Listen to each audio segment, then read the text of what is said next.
Bismillahirrahmanirrahim. Assalamualaikum warahmatullahi wabarakatuh.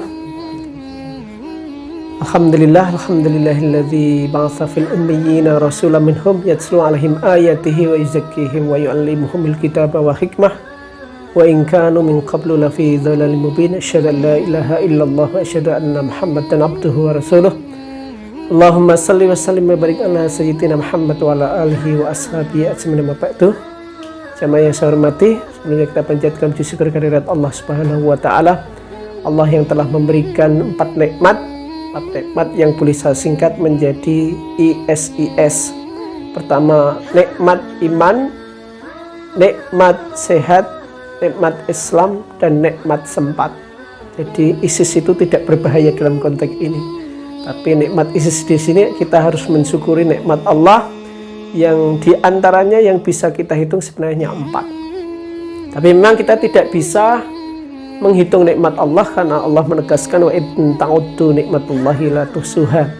Jadi kita tidak mungkin bisa menghitung nikmat satu persatu, sehingga Allah menegaskan dalam surat Ar-Rahman, fa bi ayyi ala'i rabbikum tukadziban, maka nikmat manakah yang kalian dustakan, sebanyak 31 ayat di dalam surat Ar-Rahman.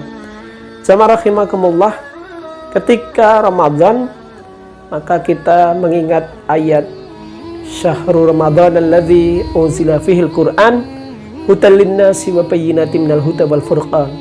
Tapi ayat yang paling favorit ya alladzina amanu kutiba alaikumusiyam kama kutiba alal ladzina min qablikum la'allakum tattaqun. Agar kita puasa, agar punya ketakwaan, agar kalian bertakwa. Merujuk tentang takwa, kita harus melihat di dalam surat Al-Baqarah ayat-ayat awal. Dzalikal kitabu la raiba fihi hudan lil muttaqin. Jadi Quran adalah petunjuk bagi orang-orang yang bertakwa. Nah, problem yang selama ini terjadi pada umat Islam, masih ada anggapan bahwa Quran itu seperti kitab-kitab selain kitab Al-Quran pada umat-umat non-Islam. Kalau kita melihat Al-Quran, sebenarnya perbandingan antara ayat ibadah muamalah dengan ayat ibadah mahdzah itu perbandingannya sangat besar. Satu ayat ibadah mahdzah berbanding dengan 100 ayat ibadah muamalah. Jadi yang namanya takwa mestinya lebih peduli terhadap lingkungannya, peduli terhadap masyarakatnya, terhadap tumbuh-tumbuhan yang ada di sekitarnya, peduli terhadap hewan yang ada di sekitarnya.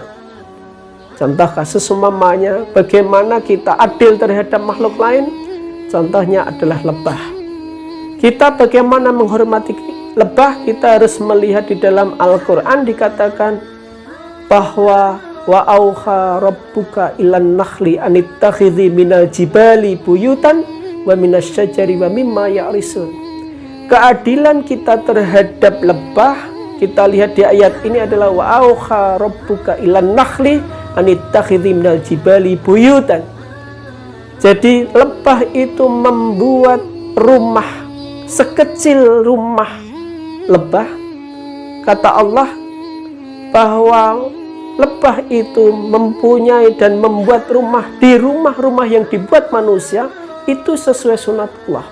Jadi kita tidak boleh mengganggu lebah, karena lebah punya hak hidup dari kehidupan manusia. Kenapa? Karena lebah punya fungsi yang luar biasa di dalam Al-Quran.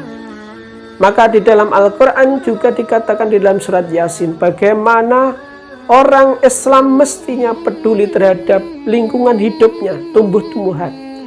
Kita lihat di dalam Al-Quran, di dalam surat Yasin, dikatakan bahwa yang namanya tumbuh-tumbuhan itu dalam rangka memberikan makan kepada manusia.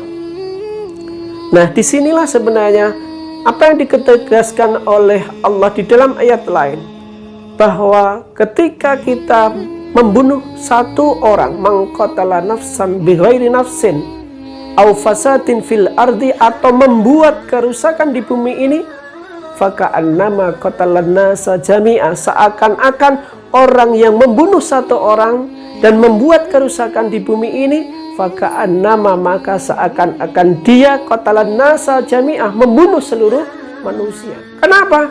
Kalau kita tidak peduli terhadap tumbuh-tumbuhan yang ada di sekitar kita, kita memangkas seenaknya sendiri, kemudian merusak tanam-tanaman itu sehingga tanaman itu tidak bisa memproduksi oksigen, berarti kita sebenarnya merusak seluruh manusia karena sumber oksigen itu hilang. Itu yang pertama. Kemudian yang kedua, kenapa membuat kerusakan di bumi itu sama saja membunuh seluruh manusia?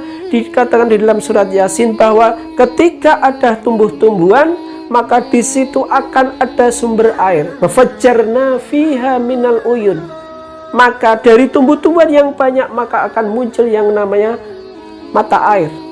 Nah, ketika mata air itu hilang, kenapa? Tumbuh-tumbuhannya hilang. Maka sumber kehidupan kedua manusia selain oksigen adalah air. Ketika air itu hilang gara-gara manusia tidak peduli terhadap tumbuh-tumbuhan, maka kerusakan menjadikan faka'annama qatalan nasa jami'ah, maka seakan-akan membunuh seluruh manusia. Maka Rasulullah SAW bersabda, "May yazra'u zar'an aw yaghrisu gharsan fayakulu tayru aw bahimatu insanun fahuwa sadaqah."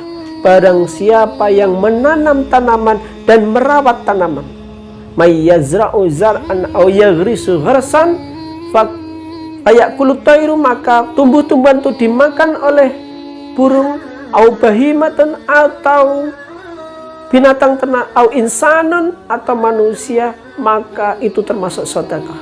Maka sebenarnya ketika kita menjadi orang beriman, mestinya kita peduli terhadap lingkungan yang ada di sekitar kita.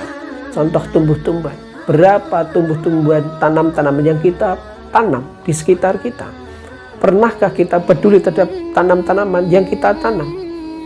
Siapakah yang menanam tanam-tanaman itu?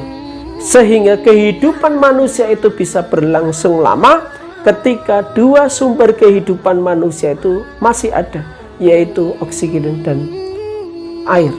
Maka jamaah yang berbahagia, mulai sekarang sebagai bentuk ketakwaan orang Islam dan orang beriman, mestinya yang paling gampang adalah kita peduli terhadap tumbuh-tumbuhan.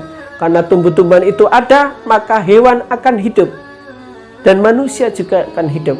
Maka jamaah rahimakumullah, perlu kita memulai satu orang Islam menanam satu tanam-tanaman dan dirawat benar-benar sehingga itu menjadi sumber oksigen sekaligus sumber air.